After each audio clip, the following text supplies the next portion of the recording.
Bismillah, bismillah.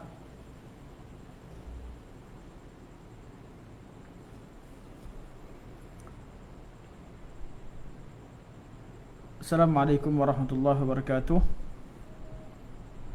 Percubaan suara 1 2 3. Bismillah, bismillah.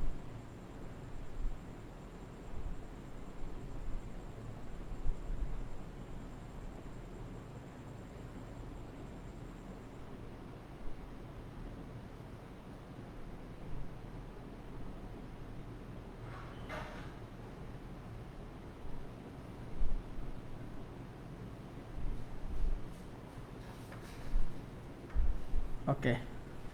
InsyaAllah kita mulakan sekarang. Bismillah. Bismillahirrahmanirrahim. Alhamdulillahirabbil alamin.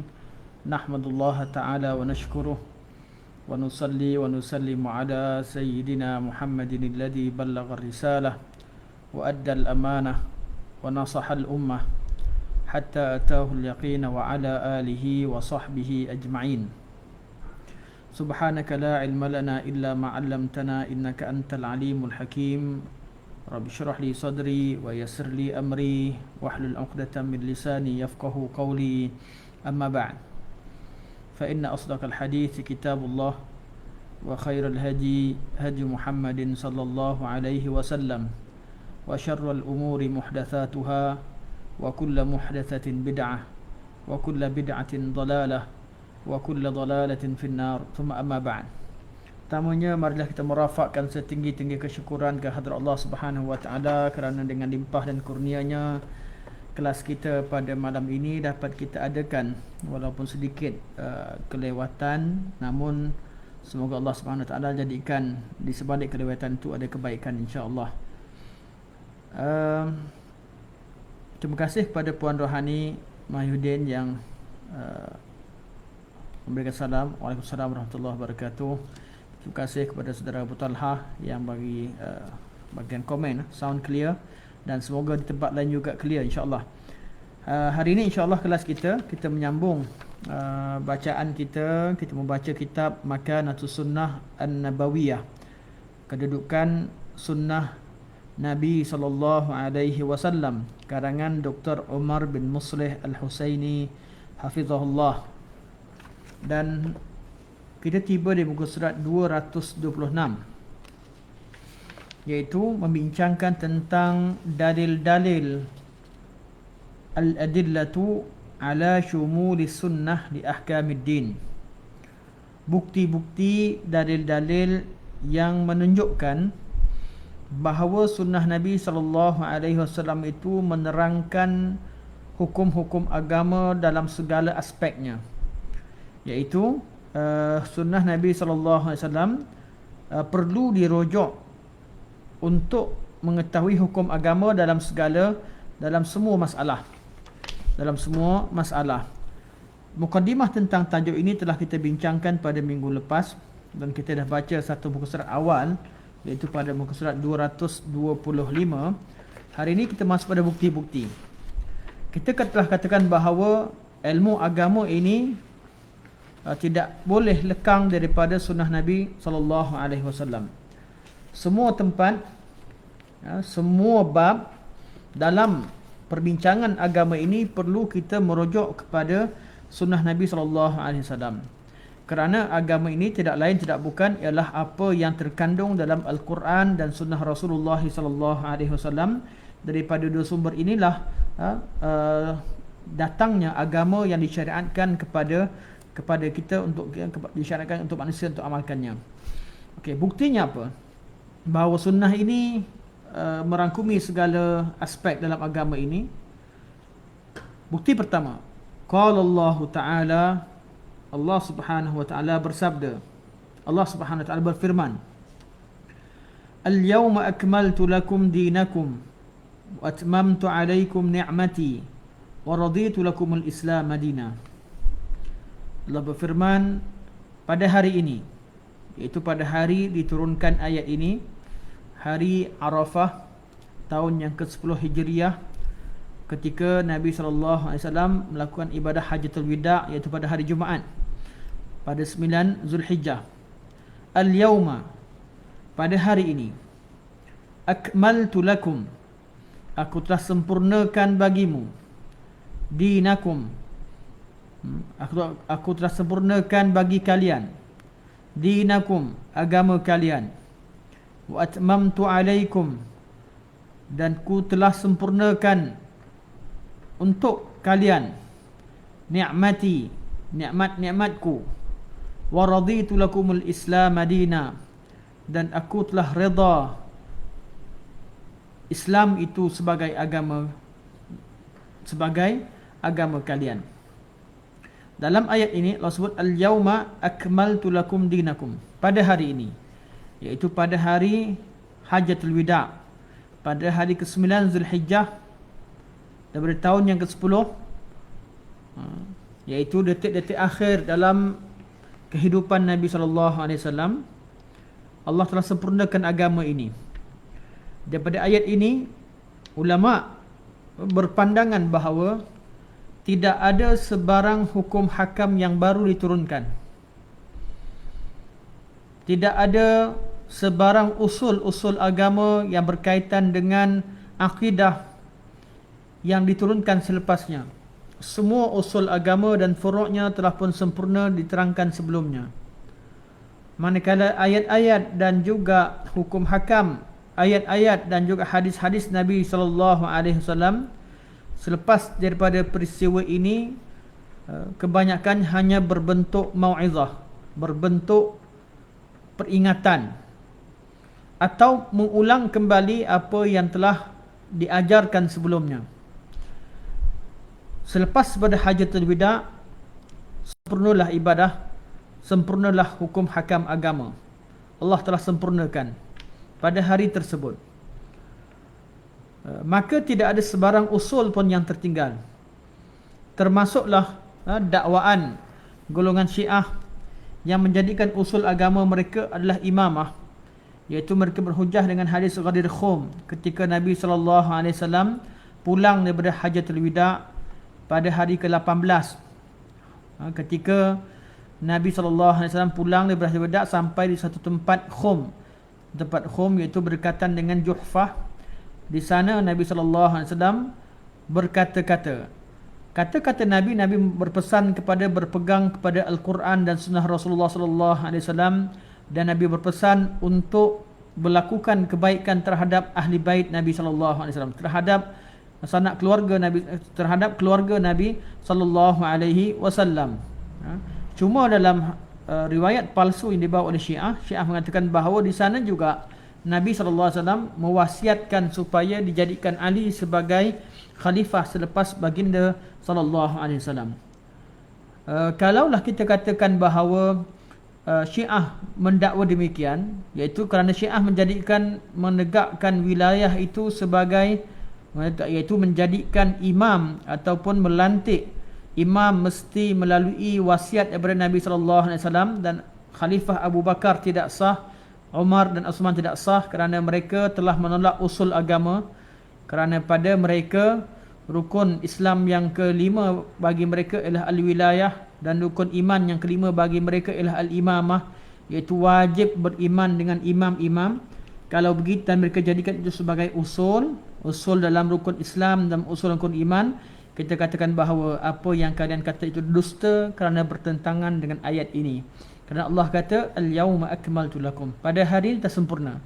Jadi tidak ada lagi ayat-ayat yang datang selepasnya menerangkan secara detail tentang hukum hakam, kecuali mengingatkan kembali terhadap ayat Quran, sama ada ayat Quran ataupun hadis, sama ada berbentuk dengan berbentuk targhib, tarhib atau tazkir, mengingat ataupun mau'izah, menerangkan tentang tidak mendatangkan hukum baru, hanya memberi peringatan, mau'izah dan sebagainya.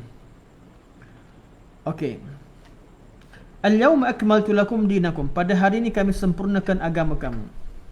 Qala Ibnu Katsir berkata, hadhihi akbaru ni'amillahi ta'ala ala hadhihi al-ummah, haitsu akmala ta'ala lahum dinahu fala yahtajuna ila dinin ghairihi.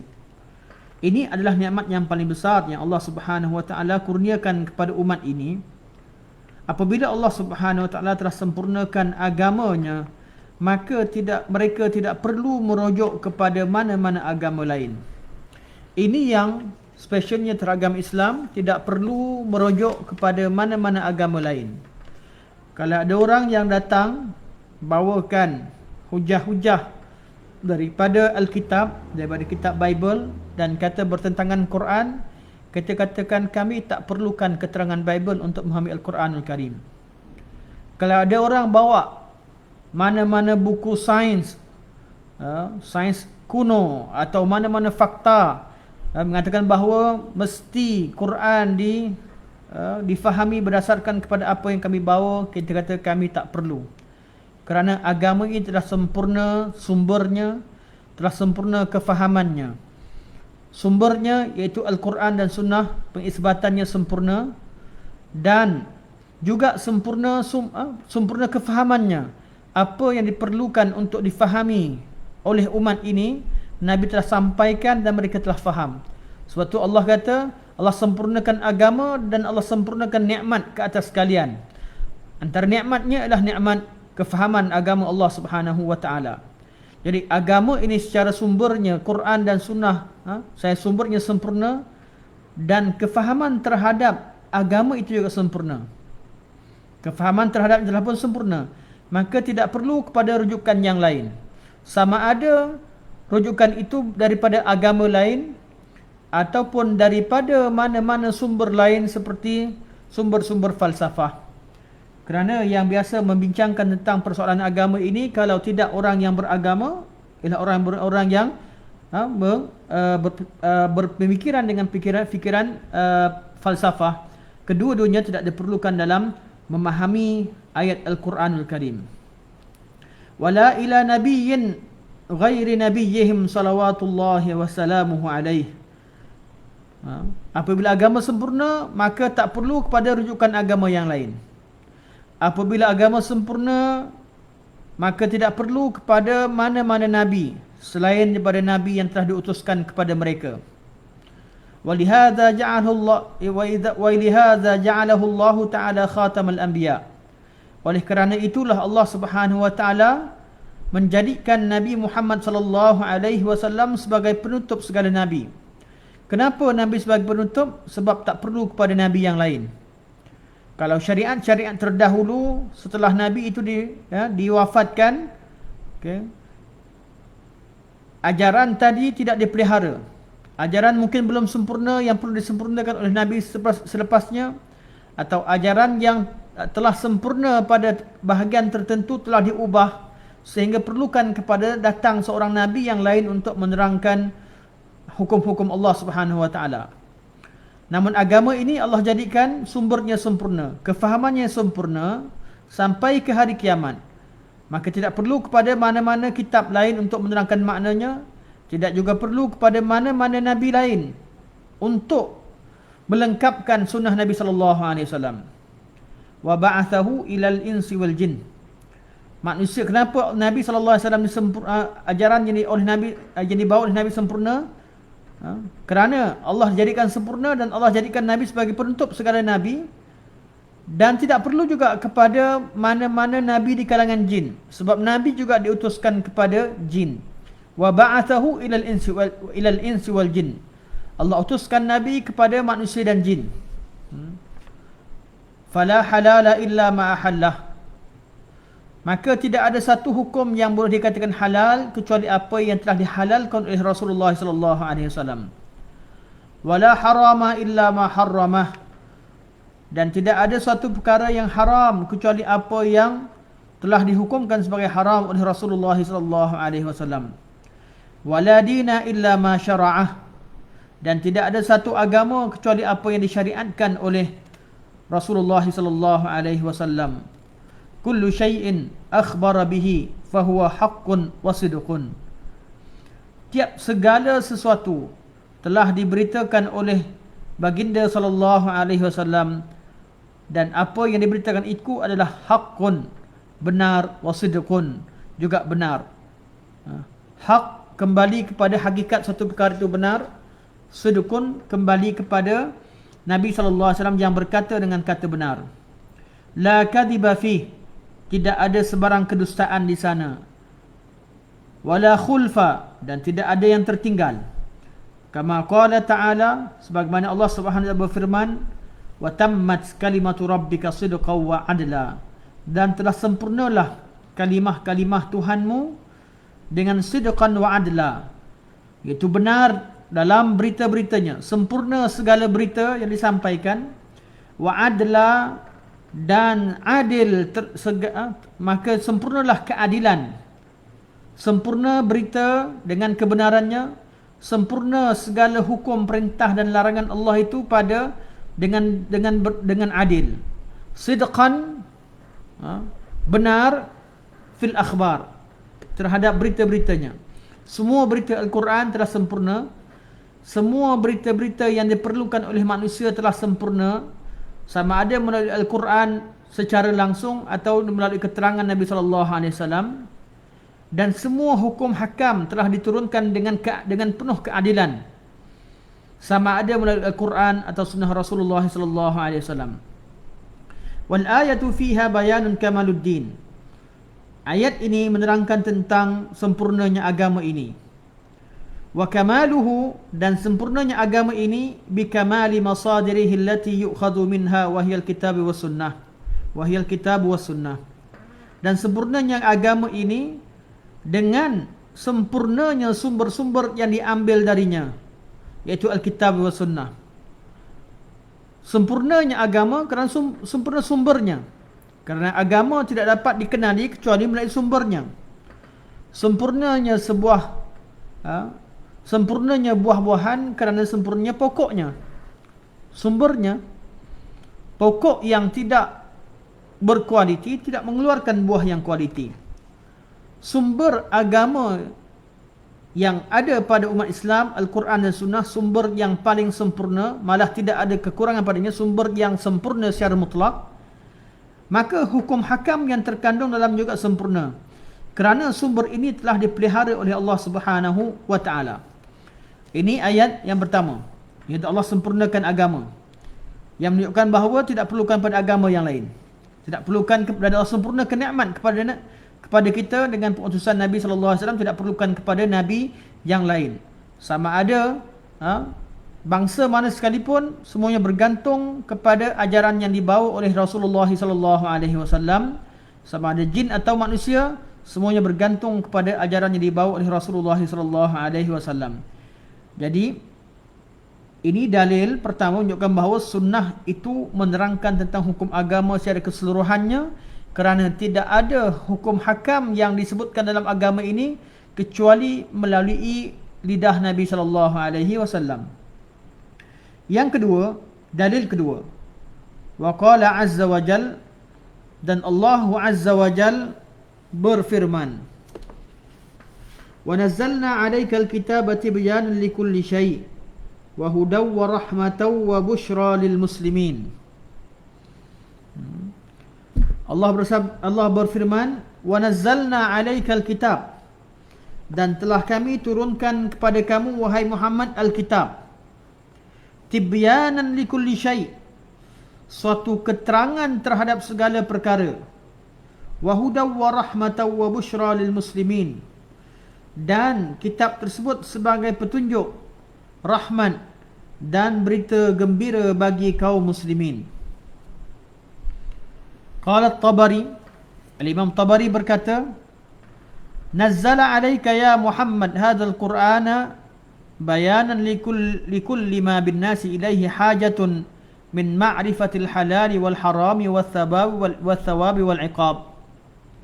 Kata Imam Tabari, makna ayat ini, Allah telah menurunkan kepadamu wahai Muhammad Al-Quran ini, yang padanya terdapat keterangan terhadap segala perkara yang diperlukan oleh manusia dalam bab mengetahui hukum halal dan haram, dan mengetahui berita berkaitan dengan pahala dan balasan dosa.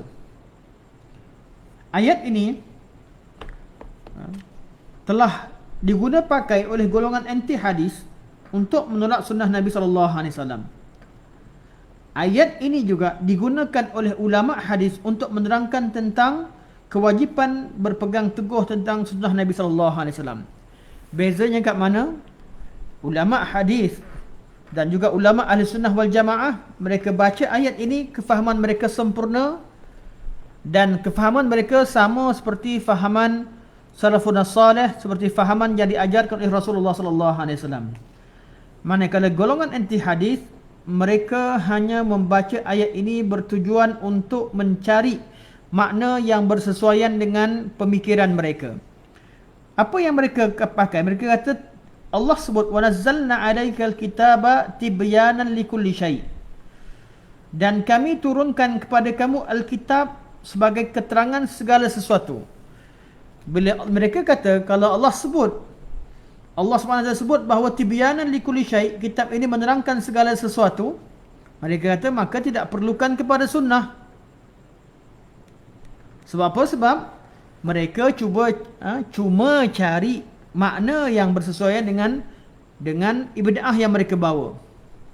Sedangkan dalam ayat yang lain, yang konteks yang sama, ayat yang lain tapi konteks yang sama, Allah sebut wa anzalna ilaika dzikra litubayyana lin-nasi ma unzila ilaihim. Minta maaf. Wa anzalna ilaika dzikra litubayyana lin-nasi ma nuzila ilaihim. Dan kami turunkan kepada kamu az-dzikra, iaitu Al-Quran, litubayyina lin-nas, untuk kamu berikan keterangan kepada manusia ma nuzila ilaihim, terhadap apa yang diturunkan pada mereka. Allah turunkan kitab tidak begitu sahaja. Allah turunkan kitab bersama dengan keterangan-keterangan. Tatkala dikatakan bahawa Allah turunkan kitab yang merupakan keterangan terhadap segala perkara, artinya Allah turunkan Alkitab bersama dengan keterangan-keterangannya daripada Rasulullah sallallahu alaihi wasallam. Sebab dalam ayat yang lain Allah berfirman, "Wa ma anzalna 'alaikal kitaba illa litubayyana lahumul ladzi ikhtalafu fi." Dan tidak kami turunkan kepada kamu Alkitab kecuali agar kamu menerangkan pada mereka tentang sesuatu yang mereka khilafkan, yang sesuatu perkara yang mereka berbeza-beza pandangan padanya. Jadi penurunan Al-Quran bersertakan dengan penurunan sunnah, itu hikmah. Allah turunkan Alkitab, Allah juga turunkan kepada Nabi sallallahu alaihi wasallam al-hikmah, iaitu keterangan terhadap makna Alkitab. Dan ini suatu perkara yang diijma'kan. Ketika Allah turunkan Al-Quran, kalamullah, dalam Quran juga Allah menerangkan tentang kewajipan untuk mentaati Rasulullah sallallahu alaihi wasallam. Kalau mereka Quran, sudah pasti mereka juga terima sunnah Nabi sallallahu alaihi wasallam, kerana Nabi sallallahu alaihi wasallam kerana dalam Al-Quranul Karim telah diperintahkan kepada kita untuk taat kepada Rasulullah sallallahu alaihi wasallam. Kalau benar-benar golongan yang menyeru kepada ikut Al-Quran, dan kalau mereka betul-betul nak ikut Al-Quran, sudah pasti mereka akan terima sunnah. Sebab tidak ada satu perintah pun dalam Quran yang mampu mereka laksanakan kecuali dengan merujuk kepada sunnah Rasulullah sallallahu alaihi wasallam. Jadi dalam Quran ada berita itu diterangkan lagi oleh Nabi sallallahu alaihi wasallam. Dalam Quran ada perintah-perintah Allah tu didetailkan oleh Nabi sallallahu alaihi wasallam. Dalam Quran ada larangan tersebut juga didetailkan oleh Nabi sallallahu alaihi wasallam. Sebab tu sering kita ulang-ulang balik. Kalau kita jumpa golongan yang anti hadis dan kata terima Quran, tanyakan pada mereka, dari mana anda tahu solat zuhur itu 4 rakaat dan maghrib itu 3 rakaat, subuh itu 2 rakaat? Kalau betul anda tahu bahawa anda dakwa bahawa anda ikut Al-Quranul Karim, terangkan pada kami kat mana kamu jumpa dalam Al-Quran ketika berdiri kena baca surah Fatihah dan ketika duduk kena baca tahiyat, baca tasyahud. Kalau betul anda terima agama ini hanya daripada Al-Quranul Karim, dari mana anda tahu bahawa salam itu 2 kali? Kali pertama salam ke belah kanan, kemudian sebelah kiri. Dari kalau betul anda tahu tentang Al-Quranul Karim, bahawa menerima Al-Quranul Karim sebagai sumber. Dari mana anda tahu bahawa perempuan yang dalam nifas, dalam keadaan haid itu tidak perlu solat? Dan mereka hanya, dari mana anda tahu bahawa perempuan yang meninggalkan solat kerana haid tidak perlu qadakkan solat, tapi kalau mereka tinggalkan puasa kerana haid perlu qadakkan solat? Kalau betul ikut Al-Quranul Karim, harta apakah yang anda keluarkan daripada Al-Quran, daripada zakat? Dari mana anda tahu bilangan berapa banyakkah yang zakat yang perlu dikeluarkan? Apakah jenis-jenis binatang yang perlu dikeluarkan? Dan sebagainya. Dan sebagainya. Kerana pelaksanaan terhadap perintah-perintah Allah tidak akan sempurna kecuali dengan keterangan-keterangan daripada Nabi SAW. Pemahaman terhadap apa yang Allah larang dalam agama ini tidak akan sempurna kecuali kita merujuk kepada sunnah Rasulullah SAW. Sebab itulah ulama ketika membincang, kita tengok kepada qaul ulama ketika mereka bincang tentang makna ayat ini, wa nazzalna 'alaikal kitaba tibyanan likulli syai', dan kami turunkan kepada kamu Al-Quran, Al-Kitab, tibyanan likulli syai', menerangkan segala perkara, sebagai ayat keterangan dalam segala perkara. Kalau menurut Ibn Jarir At-Tabari, ada 3 cara Allah jadikan Quran ini keterangan terhadap segala perkara. Cara pertama, kata Ibn Jarir At-Tabari rahimahullah, beliau berkata imma bin nas alaih, Allah sebutkan dengan jelas. Jadi kat dunia ini tidak ada satu perkara yang ditinggalkan oleh Quranul Karim. Jadi macam mana boleh begitu? Ada 3 cara, kata Ibn Jarir, dan juga diikuti oleh Imam Qurtubi rahimahullah. Dia berkata pertama dengan nas, iaitu Quran menerangkan perkara tersebut sendirinya, atau dengan istinbat, iaitu melalui kefahaman terhadap ayat-ayat Al-Quran. Berapa banyak berita-berita, fakta-fakta, ilmu-ilmu yang diketahui melalui istinbat, melalui kita memikirkan, memahami ayat dengan sebenar-benarnya dengan kaedah-kaedah yang telah diajarkan oleh Rasulullah SAW, dan kaedah-kaedah yang diistinbatkan oleh ulama. Kita dapat faham, kita dapat tahu apa yang perlu diketahui, dan kita tahu bahawa ianya semuanya terkandung dalam Al-Quranul Karim. Itu cara kedua. Cara pertama dengan nas, cara kedua dengan istinbat. Cara ketiga, kata Ibn Jarir At-Tabari, ialah dengan Quran memberitahu caranya. Quran beritahu caranya. Pertama, Quran beritahu direct. Yang kedua, kita perah otak kita, cuba faham makna Al-Quranul Karim. Kita cuba sedaya upaya gunakan akal yang Allah berikan itu untuk memahami maknanya. Kita akan jumpa lagi banyak perkara yang Quran tak sebut secara jelas, namun bila kita kaji betul-betul, kita akan faham cara kajian. Dan cara ketiga adalah dengan cara kita ikut telunjuk Al-Quran. Quran beritahu caranya. Dalam bab agama, Al-Quran beritahu bahawa taatlah kepada Rasulullah sallallahu alaihi wasallam. Walaupun dalam Quran tak terangkan tentang pendetilan seterusnya, tapi Quran beritahu wa may yuti'ir rasula faqad ata Allah. Barang siapa yang taat kepada Rasul, sesungguhnya dia telah taat kepada Allah Subhanahu wa taala. Di Quran beritahu tentang taat kepada Rasulullah sallallahu alaihi wasallam. Quran beritahu tentang cara. Tak semua Quran disebut, tapi Al-Quran beritahu cara. Bab keterangan bab agama, Quran suruh ikut Nabi sallallahu alaihi wasallam, dan Quran beritahu laqad kana lakum fi rasulillahi uswatun hasanah liman kana yarjullahi wal yaumil akhir wa dzakarallaha katsira. Sesungguhnya Quran telah jadikan, sesungguhnya Allah Subhanahu telah jadikan bagi kamu itu Rasul sebagai contoh tauladan yang terbaik bagi siapa yang mengharapkan wajah Allah Subhanahu wa taala dan mengharapkan pahala di hari akhirat, dan bagi siapa yang ingat pada Allah dengan sebanyak-banyaknya. Manakala dalam bab dunia, Allah sebut fas'alu ahla dzikri in kuntum la ta'lamun. Fas'alu ahla dzikri in kuntum la ta'lamun.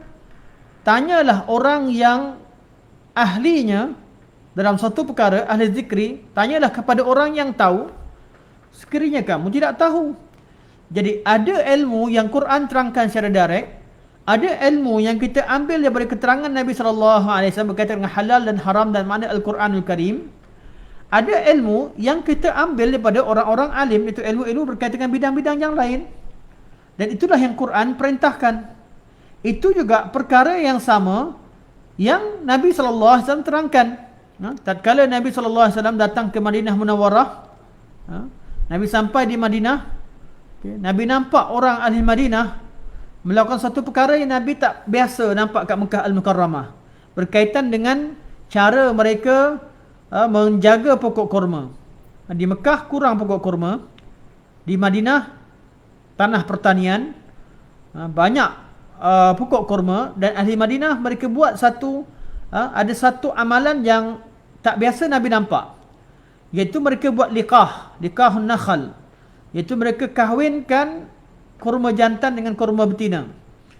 Iaitu mereka perlu panjat ke kurma jantan, ambil benihnya, kemudian mereka benih tersebut diletakkan pada kurma betina, panjat 2 kali, penat.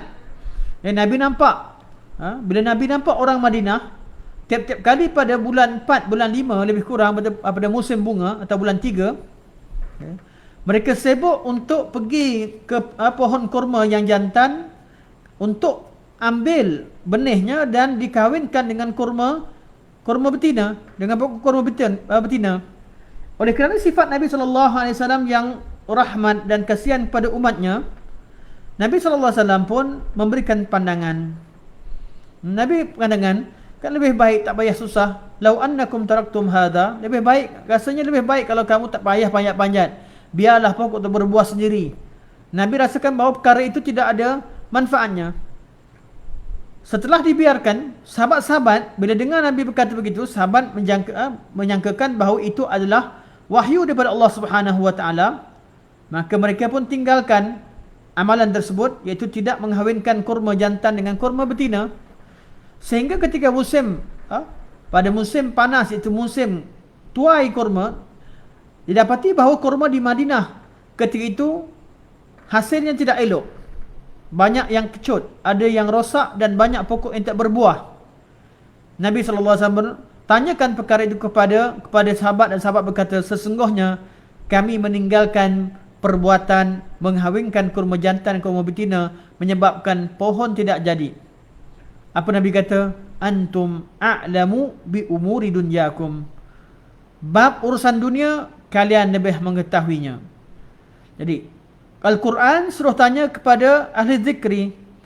Bab agama tanyakan kepada orang agama.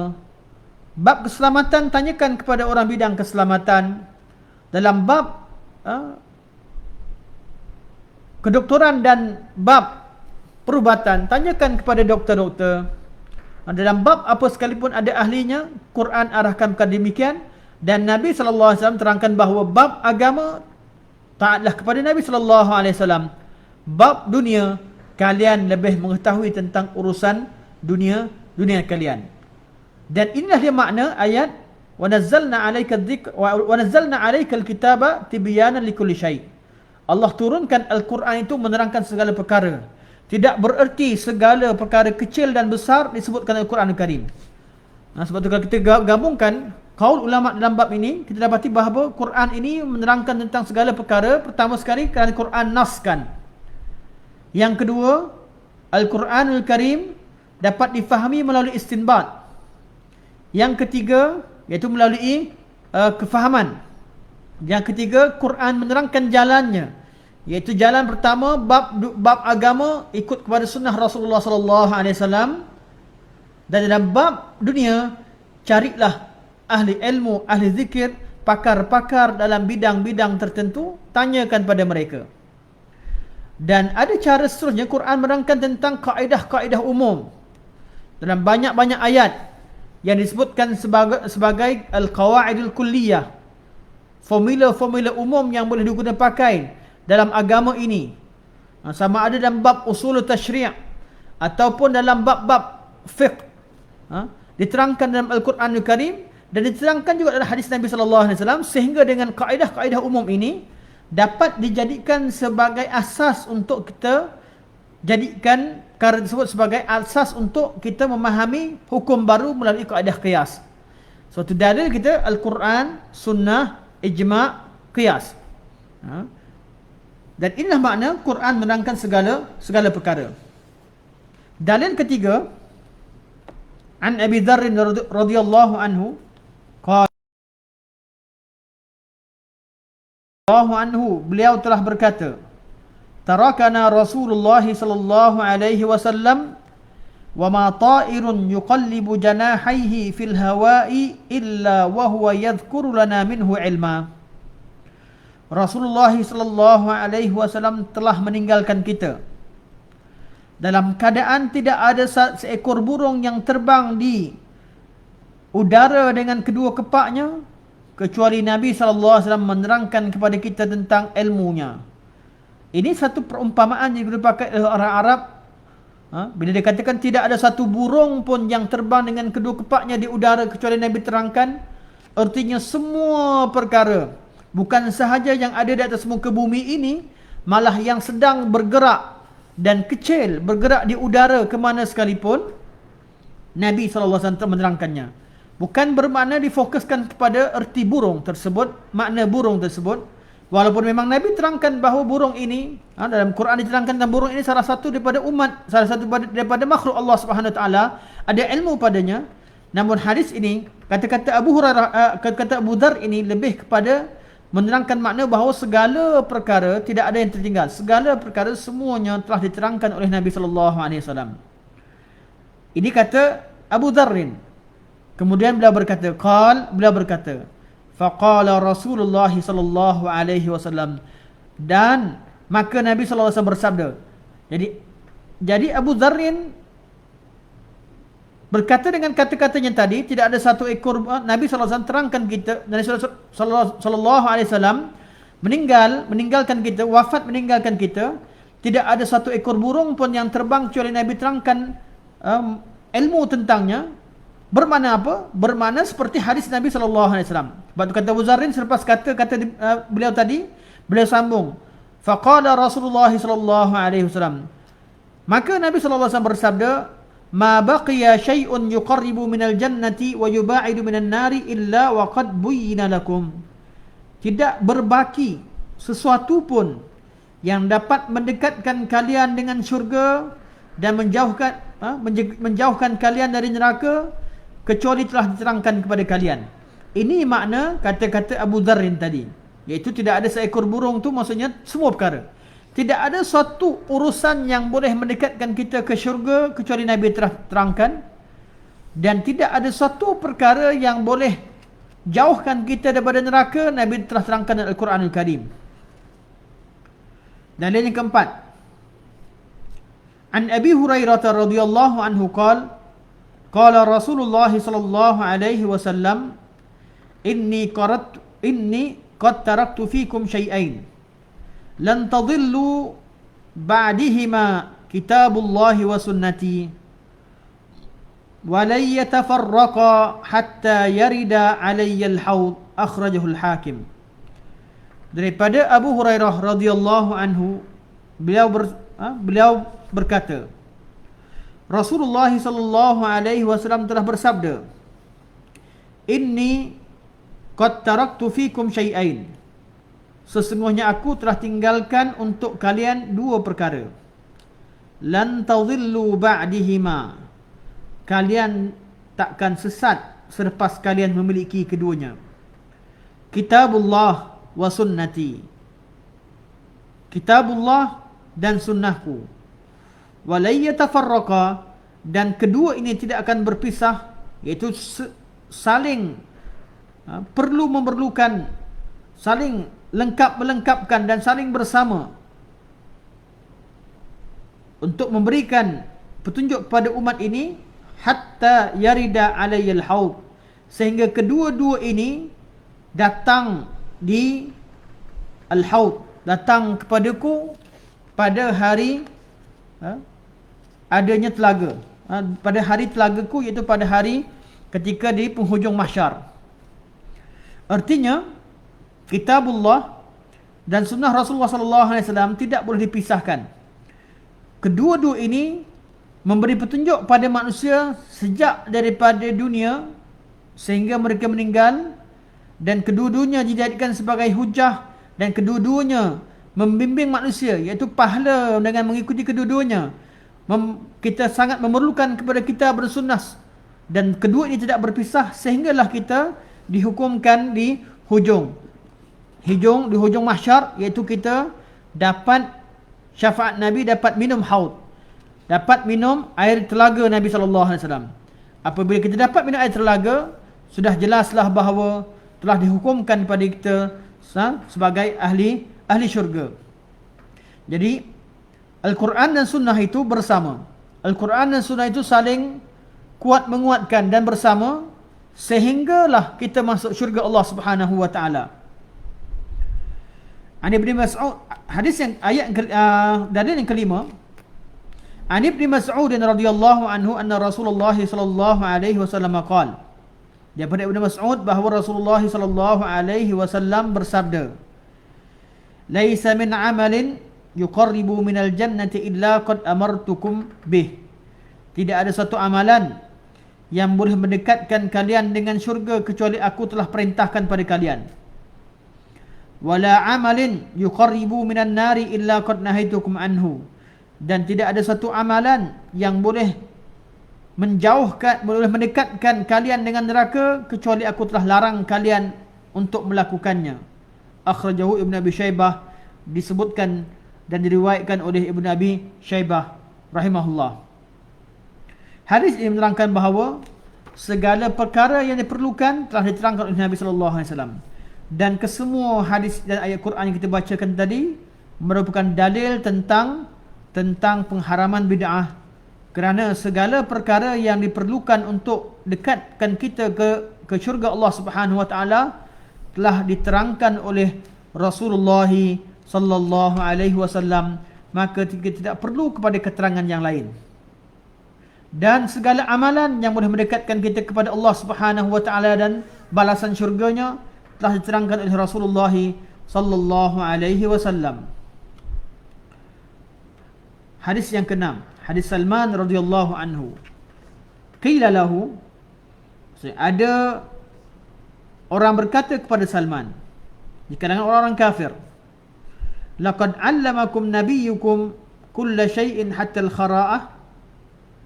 Ada kaum munafik ataupun kaum Yahudi datang kepada Salman Al-Farisi dan berkata kepadanya, adakah Nabi kalian mengajarkan kepada kalian segala perkara, walaupun urusan berkaitan dengan buang air, urusan berkaitan dengan urusan dalam tandas?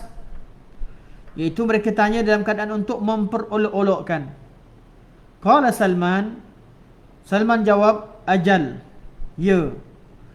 Salman tidak malu dengan soalan tersebut, dengan soalan provokasi yang diadakan oleh golongan orang-orang kafir atau orang munafik. Maka Salman dengan bangga berkata, ajal, ya. Nahana an nastaqbil qiblah. Dia detailkan, ya, dalam urusan buang air juga Nabi terangkan, Nabi larang kami daripada menghadap kiblat. Bi ghaitin aw baulin, ketika membuang air kecil ataupun membuang air besar ataupun air kecil. Wa an nastanji bil yamin, dan dilarang pada kami untuk kami beristinja dengan menggunakan tangan kanan, kerana tangan kanan diperuntukkan untuk melakukan perkara-perkara yang mulia. Membersihkan, seseorang muslim hanya menggunakan tangan kirinya untuk bermubasyarah atau melakukan amalan-amalan yang menyebabkan tangannya kotor. Jadi seorang muslim itu pembersih, bersih dari segi zahirnya, tidak beristinja dengan tangan kanan, bersih dari segi adabnya, tidak menghadap kiblat ketika membuang air atau membelakangkannya.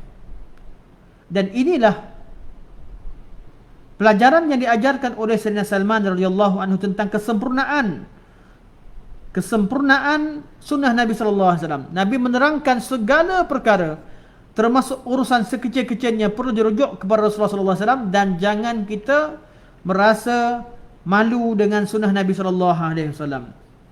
Kadang-kadang kita ada pada zaman ini, kita orang yang menyatakan kebenaran, yang menyatakan sunnah itu yang berasa malu.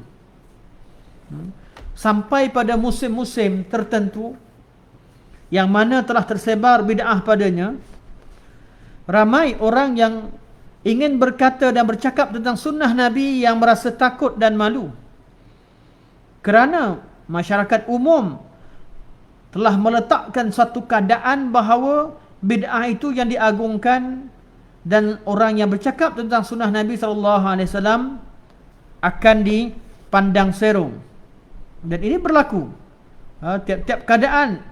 Apabila ada seorang ulama, seorang alim ingin menegur tentang suatu kesilapan, seorang alim itu yang berdepan dengan ancaman dan kecaman.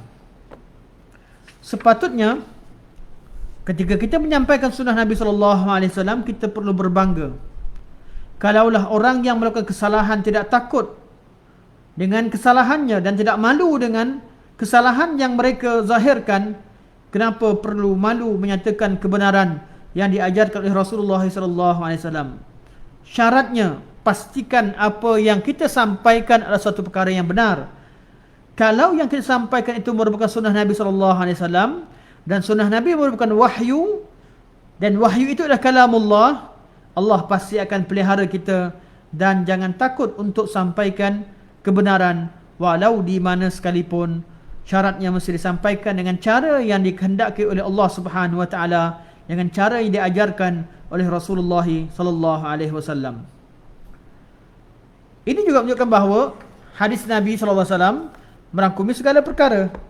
Semua perkara Nabi terangkan, termasuk urusan-urusan yang paling sulit yang dilakukan oleh seseorang, iaitu urusan dalam bilik air atau dalam tandas.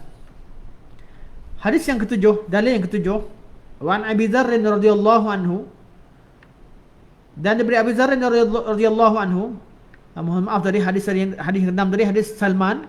Hadis yang ketujuh adalah hadis Abi Dzar, anna Rasulullah sallallahu alaihi wasallam qala, bahawa Rasulullah sallallahu alaihi wasallam bersabda, wa aimullah laqad taraktukum 'alal bayda'i lailaha wa naha. Laqad taraktukum 'alal bayda'i lailaha, laqad taraktukum 'alal bayda'i lailaha wa nahariha sawa.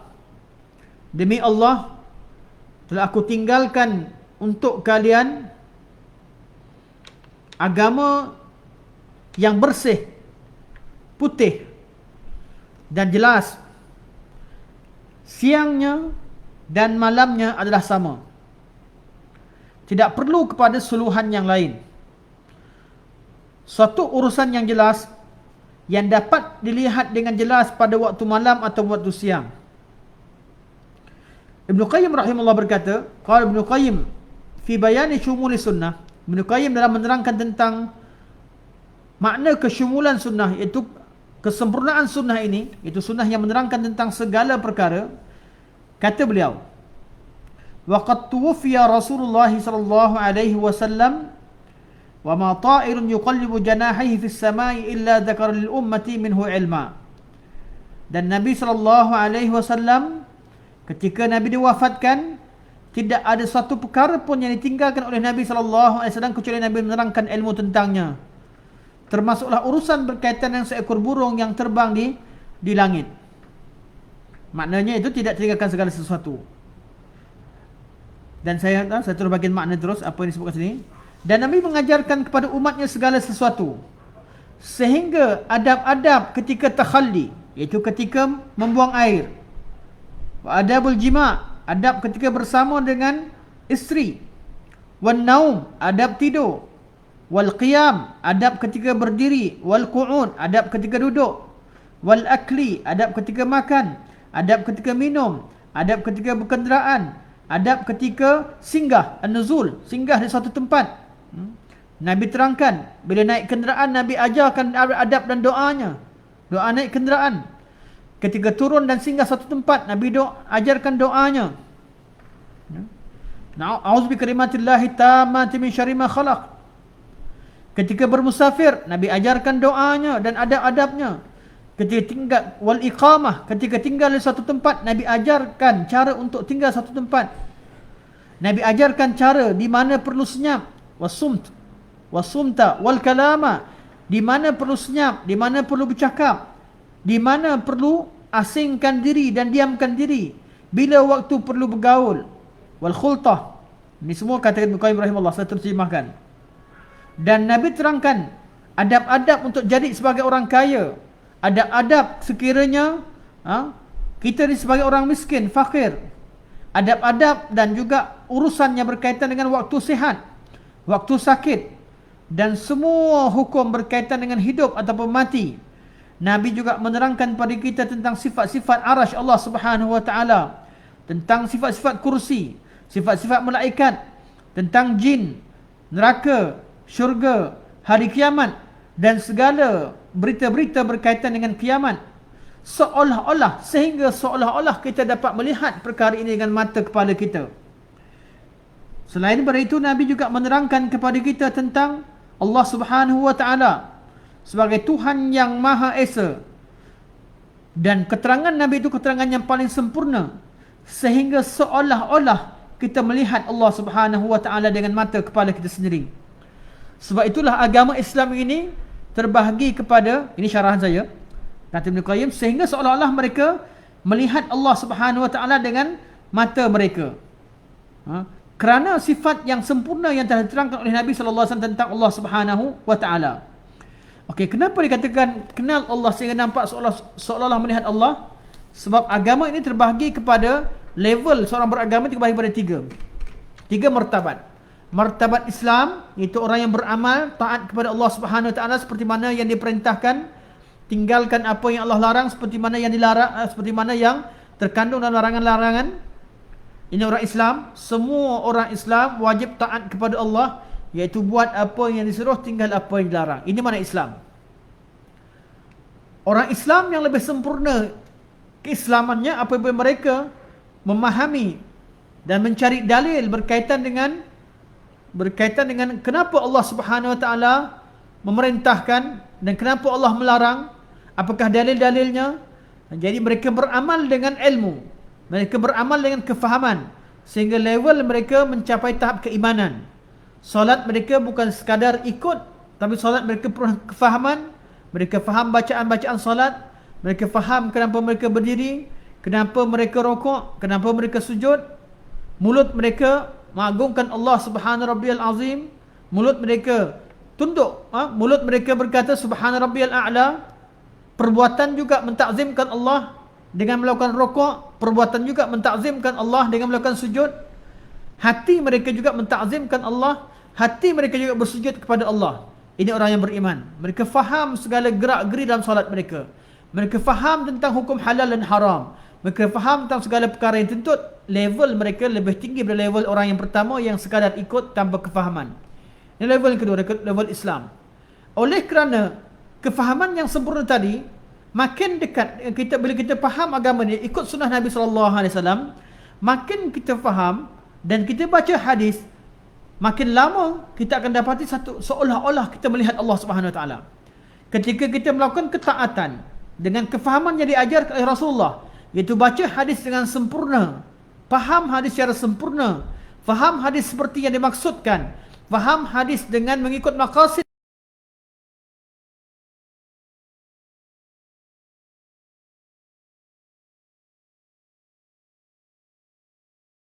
level ihsan.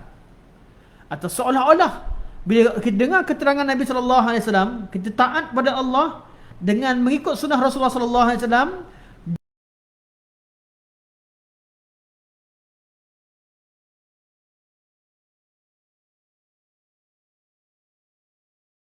bukan level ihsan. Kenapa kita dapat mencapai level ihsan? Kerana kita bermula dengan level Islam, kemudian level iman. Orang Islam dituntut untuk meningkatkan iman mereka sehingga jadi pada level amalan mereka level iman, dan orang beriman dituntut untuk tingkatkan lagi level mereka dalam beragama sehingga mencapai level ihsan. Dan orang yang sampai level ihsan sudah pasti mereka telah mencapai level iman dan Islam. Bererti sekiranya seseorang itu mencapai level ihsan, mereka pasti menjadi orang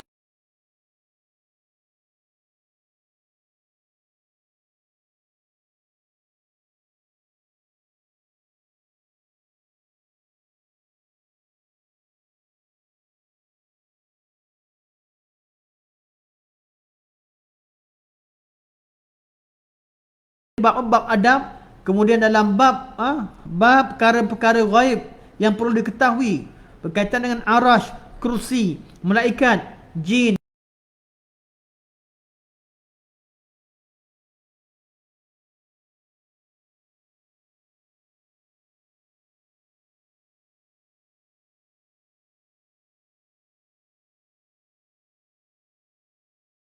Sebab keterangan Nabi telah sempurna, keterangan Al-Quran itulah sempurna.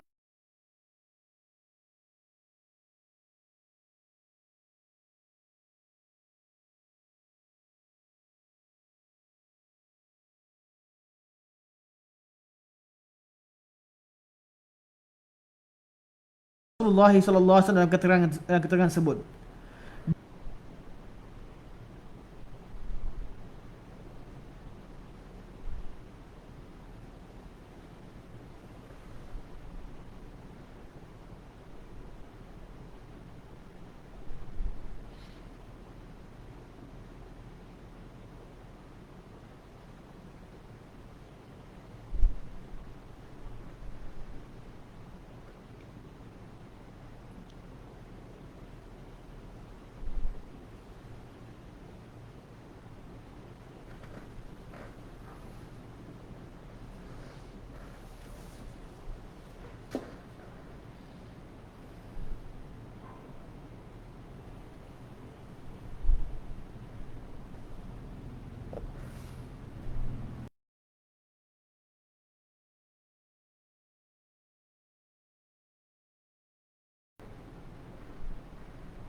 Dengan urusan berkaitan dengan urusan arash, kursi, berkaitan dengan mengenalkan Allah Subhanahu Wa Taala, seolah-olah kita melihat Allah Subhanahu Wa Taala.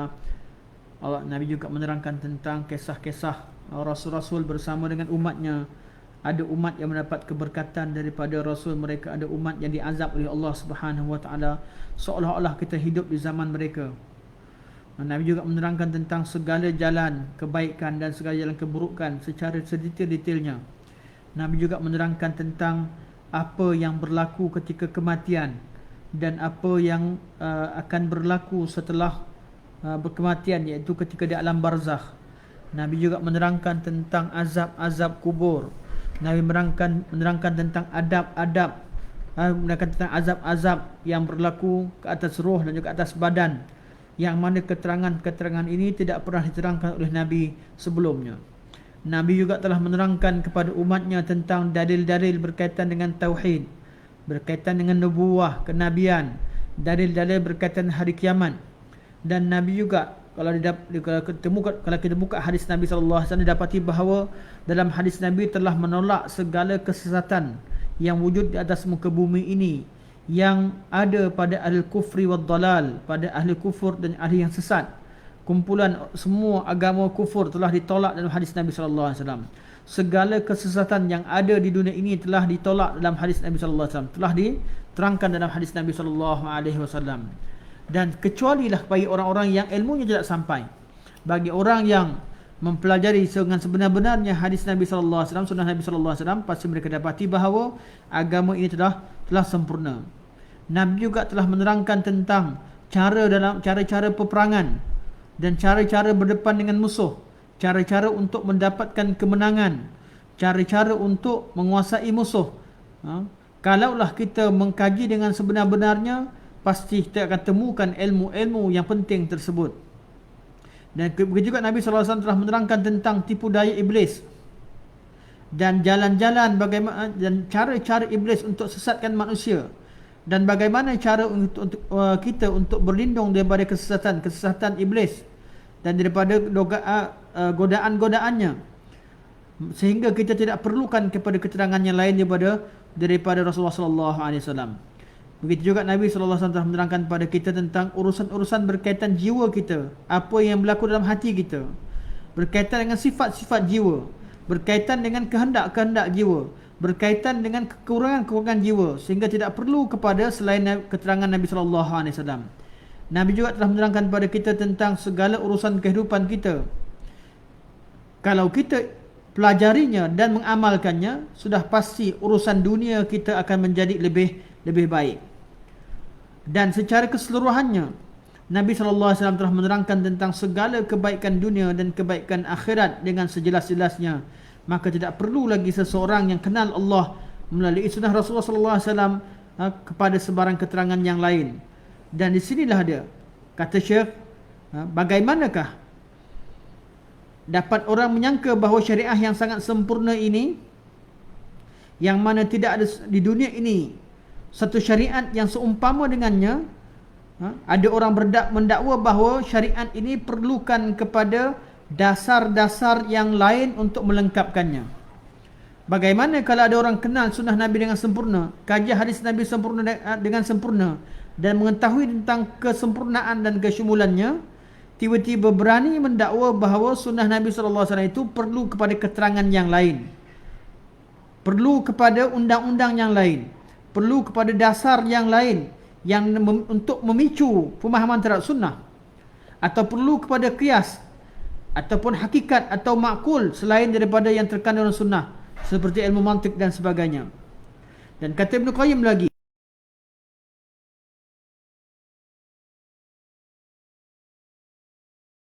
perlu lagi disempurnakan dengan perkara yang lain, seperti seorang yang seolah-olah dia menyangka bahawa manusia masih perlu kepada Rasul yang lain.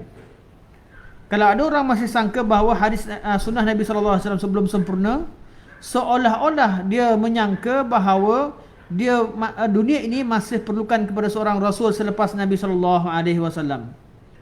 Dan inilah yang diterangkan oleh Ibn Qayyim rahimahullah dengan keterangan yang sangat panjang, yang saya baca dengan sekali imbas begitu sahaja.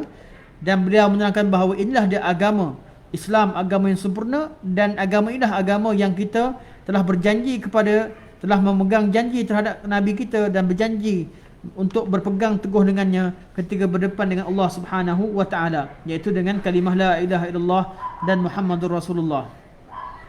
Okey. Kemudian terakhir ditanyakan kepada Ibn Taimiyah rahimahullah tentang perkataan ada orang mengatakan bahawa nas-nas Al-Quran dan Sunnah itu tidak menerangkan kecuali hanya 1/10 daripada isi kandungan agama. Dakwaan ini antara dakwaan yang disebutkan oleh sebahagian ahli kalam dan diriwayatkan juga daripada Ilman Juwaini, mengatakan bahawa kalau tengok pada isi kandungan agama adalah keterangan-keterangan yang lain. Adakah betul dakwaan demikian? Fa'ajab, maka Ibn Taimiyah menjawab, hadza wal ra'yi ka'abil ma'ali wa ghairihi.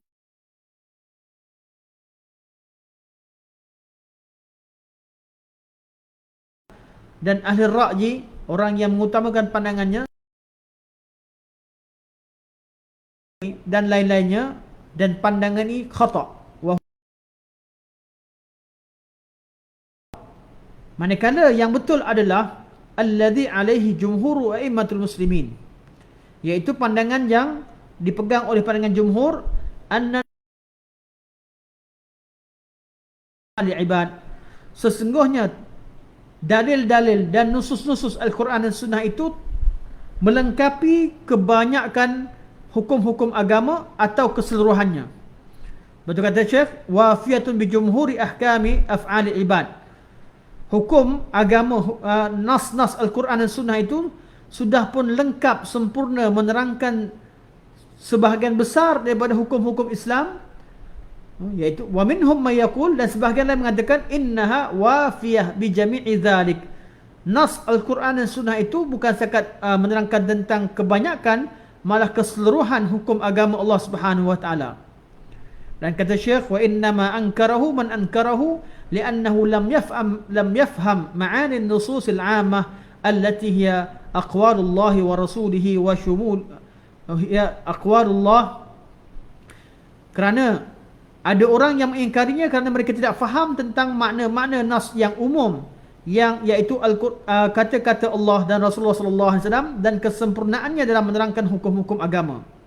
Wa dzalika anna Allah ba'atha Muhammadan sallallahu alaihi wasallam bi jawami'il kalim.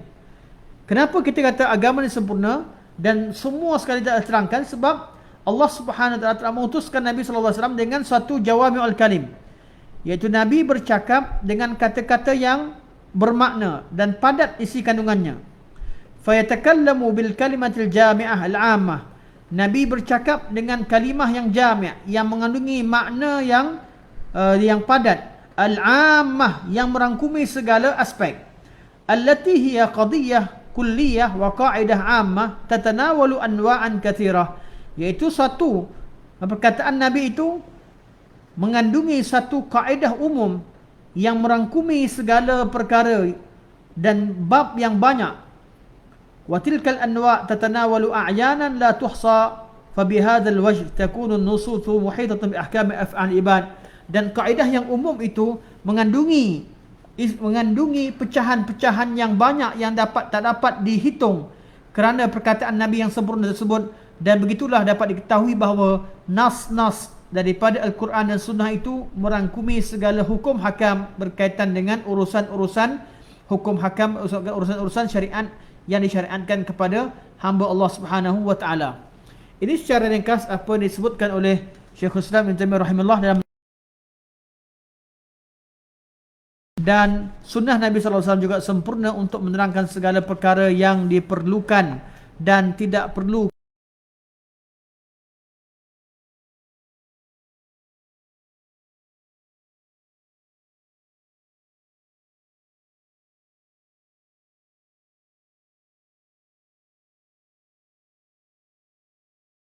Assalamualaikum warahmatullahi wabarakatuh pada Tuan Muhammad Amin bin Hussein dan juga pada Tuan Muhammad Rizwan. Barakallahu fikum. Terima kasih banyak-banyak.